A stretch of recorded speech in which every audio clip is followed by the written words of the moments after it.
భద్రాద్రి కొత్తగూడెం జిల్లా దమ్మపేట మండలంలో జరిగిన ఒక గోల్డ్ స్కామ్ హాట్ టాపిక్ గా మారింది. పట్వారిగూడెం గ్రామీణ వికాస్ బ్యాంక్ లో ఒక వ్యక్తి ఏకంగా 7.5 లక్షల రూపాయల లోన్ తీసుకున్నాడు. కట్ చేస్తే ఆడిట్ లో అది నకిలీ బంగారం అని తేలింది. అసలు అప్రైజర్ కళ్ళు గప్పి మోసం జరిగిందా లేక లోపల ఏదైనా మతలబుందా? అసలు బంగారం మాయమై నకిలీదొచ్చిందా అన్నది ఇప్పుడు పెద్ద ప్రశ్న. అసలు ఏం జరిగిందో ఒకసారి చూద్దాం.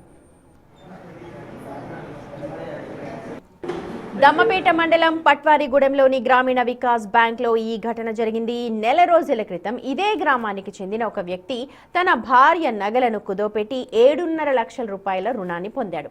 అయితే రీసెంట్ గా బ్యాంక్ ఆడిటింగ్ లో అసలు ట్విస్ట్ బయటకొచ్చింది.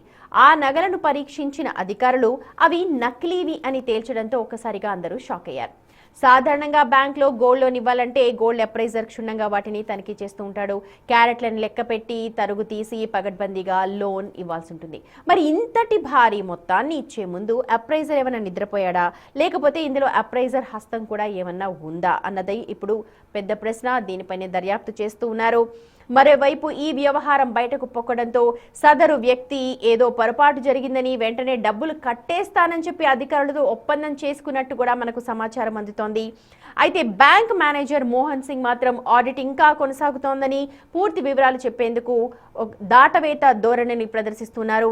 ఇంత జరిగినా సరే పోలీసులకు ఫిర్యాదు చేయకపోవడం వెనుక ఆంతర్యం ఏంటి అన్నది కూడా మనకు తెలియాల్సి ఉంది.